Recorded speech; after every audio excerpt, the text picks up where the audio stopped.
Hello, ECFE families, and welcome to week 4 of Learning from a Distance. I've had several emails and messages in the past few days talking about how we're having a little bit of strife and arguing in our house, especially if you have more than one small child. So today we're going to be looking at sibling relationships, how we can teach them to cooperate, and what we can do to help have a more peaceful household. So I'm going to share my screen and we're going to go through this briefly.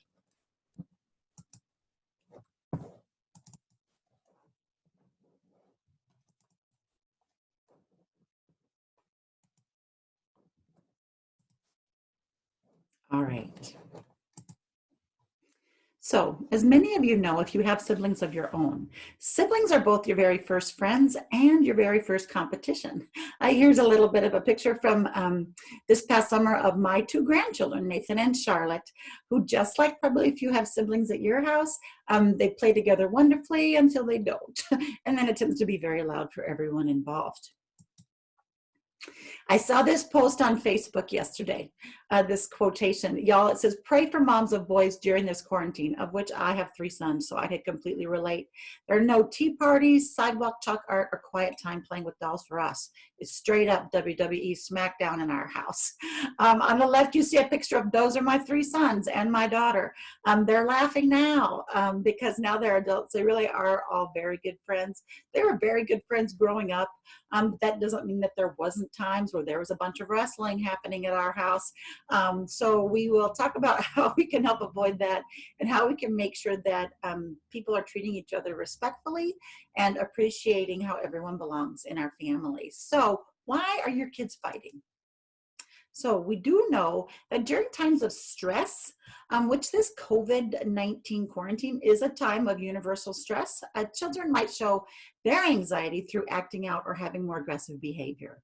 That doesn't mean that even your family may not be under any unnecessary stressors, but your schedule, your situation is very different from what your child is used to seeing happen. And also children will mirror even what they feel to us as adults. It might just be some restlessness, some underlying anxiety. They're picking that up. And again, it can come through acting out or aggressive behavior from some of your children. The kids might have mistaken beliefs about what their position or role in the family is. This is ongoing, even not during times of quarantine or pandemics. Children might believe they're being treated unfairly. And so they seek justice through fighting. If mom and dad aren't going to make this be fair, then I know how I can make things be fair, right? Of course, kids might be seeking your attention, and being fighting together is a way for them to suddenly make mom or dad come right away. Unless they've been taught relationship skills, most young children do not know how to resolve conflict with others. So as we've spoken in our face-to-face ECFE classes, in the beginning, when your children are 2 and 3, you're going to need to do some scaffolding. You're going to need to show them how we share, how we take turns, how we treat each other respectfully.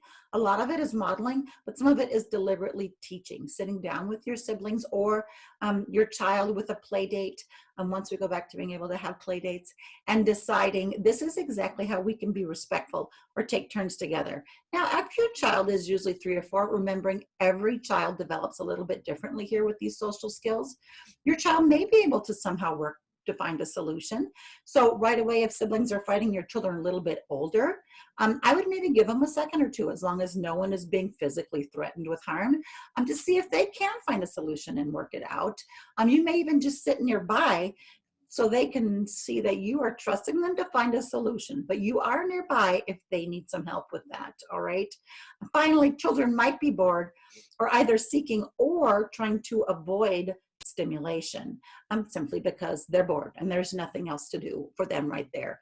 It might be, I don't know if it's encouraging or not, but we do know that some of this sibling fighting kind of peaks between ages of about 3 to 8 years old in children. The closer your children are in age, especially if they're less than 3 years that separate them, usually in their younger years, the higher the level of sibling rivalry that goes on until they really kind of find their place and that build that sense of belonging that's inside of your family, know where they fit uniquely. So we kind of have some good ideas as to why our children are fighting. Let's talk about what we can do to help them. All right, so first of all, this was a big thing for me as a mom of 3 young boys. I need to decide, is there really an argument happening there, or are the children kind of playing with each other? You know, like rowdy little bear cubs. Sometimes they just kind of need to roll around and get some of that out. They like to wrestle a bunch. You know, my kids are wrestling a bunch when they were little, and there were some rules. I said some rules. You know, we can't do things that are going to hurt people. It has to be a safe word. That when one of you's done, you can just say uncle or whatever your word is and be done. Like they have to let you up. They can't just keep holding you down. But especially for boys, and not that girls are completely immune to this, but I find especially for young boys, they need to wrestle around with each other. That's how they learn a lot about their bodies in space. They learn about their physical relationships with each other. So I need to know as a mother, are they really fighting or are they just wrestling? Okay. So that's something you need to think about. And if it stresses you that your children are wrestling, there could be a few solutions. You might say, oh, if you guys are going to do that, you need to go outside and do that. Okay. Or go somewhere where we're going to be safe. So you can't just wrestle in the kitchen. I once had my 2 older sons carry their younger son, just like you saw in the picture before, into my kitchen, holding him upside down by his feet. They were all 6 feet tall when they did this. You may not wrestle in the kitchen while mom is cooking dinner, okay? So you can set some parameters like that. But so first of all, though, we need to just decide, is there really an argument here? Second, don't take sides with one child or the other. You could get one child almost set up psychologically like they're a bully, or the other one set up almost like a victim mentality. Sometimes this happens, like the older child is always the one blamed, really, because that may not be the case. If you are, if you're the oldest child, you probably know sometimes the younger child just aggravates you, right? And that younger child wants your attention. They might just aggravate you until finally you explode, and the older one is the one that's usually getting into trouble.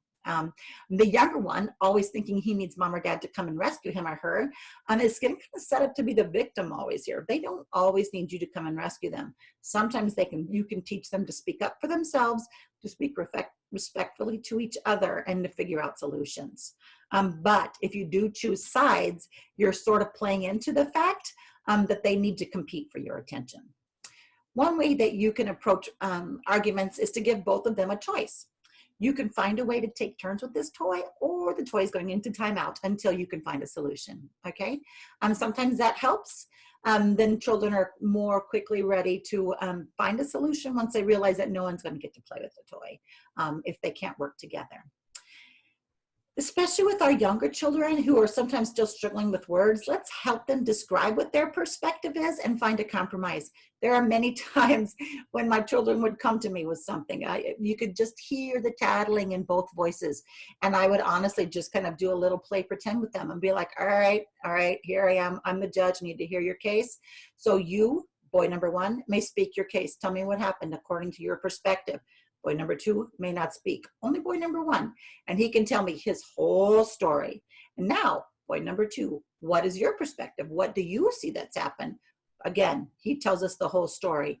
Now, I might repeat back to them what I heard each of them say, and I might ask them, how do we find a solution here? What's one way that we can find that we can work together for this? So just being objective like that, they know they're going to both be heard.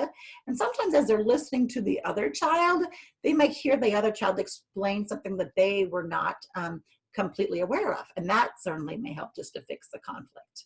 Finally, as much as possible, try to carve out some one-on-one time for each child. Fighting really might be their way to just get your attention. I spoke with a mom last week who has a school-age child who is requiring a lot of attention to get through his homework. And so her younger child was sort of acting out and being very clingy. That can be another way that we're seeing this sibling conflict happen when one parent is having to divide their time with what seems like a little unequally for the 2 children based upon their needs. So try to give each child some special one-on-one time when possible. Here's some skills that young children can learn. And I'm talking about ages 2 and above. They can learn how to respect other people's feelings. They can learn to listen. They can learn to work towards solutions. They can learn taking turns, although we know no one wants to take turns. It has to be taught. They can be learned. Developing empathy for one another. Put yourself in your sibling's shoes. Celebrate what is unique about each person. This is where parents come in and try to give some positive reinforcement about what I appreciate about you and how you're special to this family and how you uniquely contribute here. You can also learn to be able to cooperate with each other and with you. So here's a couple of activities that you can do to help build sibling relationships in your house this week. First of all, we need to instill some manners. Even toddlers can be taught manners, even when they don't really have words. If we let toddlers come and snatch things away from their older brothers and sisters, that isn't really teaching the child that everyone needs to be respectful of each other. Even if you have to intervene, which you will when they're a toddler, and say, nope, I'm sorry, brother was playing with that right now. We need to give that back to him, and you can have a turn once brother is finished. We are instilling manners in our younger children and our older children. Again, that's taught by modeling. We should show them that we treat them and our spouses and other people who are part of our family groups with respect. Second, how can you foster teamwork between your siblings? Between the children who have siblings in your house, I mean. So what sort of things can you do that would make them be able to cooperate to get to find the solution? Maybe we're going to see how quickly we can get all the toys cleaned up, and we're going to do that together. Maybe it's something that they can work together to decide what movie that we're going to watch, or what game we're going to play. How can we cooperate and be able to find that? Sometimes you can even do things that it's going to be the parents against the children, just to get them to work together as a team, the children. Finally, on third, I want you to remember we aren't going to aim for equality. Sometimes children will play this "that's not fair" card. And guess what? Life isn't fair. Your older children are going to be able to do things that your younger children cannot. That's the way that it is. That's normal. Now you can explain that, like, do you know what? Your older sister gets to stay up a half an hour longer because she's 3 years older than you are. When she was your age, she had the same bedtime of 7 o'clock. When you get to be her age, you will be able to stay up an hour longer as well. Things don't have to be equal to be right for your family. Every single child cannot be treated equally because they have different personalities and they are at different ages developmentally as well. In our household, we felt that it was important to be able to respect possessions of others. And by that, I mean, allow your child to have things they don't have to share, especially sometimes around holidays, whether it's a birthday or it's Christmas, and they have gifts. Maybe there's a certain time they don't have to share them. Maybe there's a special box that they can keep toys in that they don't have to share. Maybe if you have a very young child and then a preschool age child, maybe those are some possessions they can play with when the baby is napping. Those are their possessions, and the younger one can't play with them. And just the same, maybe the younger one has some possessions the older one shouldn't be playing with because they could be broken easily because of just the difference developmentally. So I think it's fine to be able to teach your children that we should respect each other's possessions. If your child wants to play with their sibling's toy, then we'll teach them how to ask for a turn, ask if they can play with it, and be able to respect whatever the answer might be. Finally, let's play some games. Play some games as a family. Again, that builds teamwork. Games that build teamwork, not so much competition, but being able to, even just playing board games, Chutes and Ladders, things we're learning to take turns. We're learning, you can show them how to be a good sport, how to cheer when someone makes a good move or has a good play. Anything that you can find, we'll post up some links for those as well. Some closing thoughts on siblings. What happens to us is never as important as the belief we create about what happened to us. Our behavior is based upon those beliefs. And behaviors and beliefs are directly related to the primary goal of all people, including children, to feel that we belong and are important, especially in our families. So how can you help your child feel that heightened sense of belonging and importance today? The more they have that sense of belonging and feel important to the people around them, the less you should have sibling fights. Now, I would love it if you could share any tips that have worked for your family on our class story, because remember, we all want to expand our toolbox with things that may or may not work for us in the future. Take care of your family, stay healthy and well, and I'll see you next week.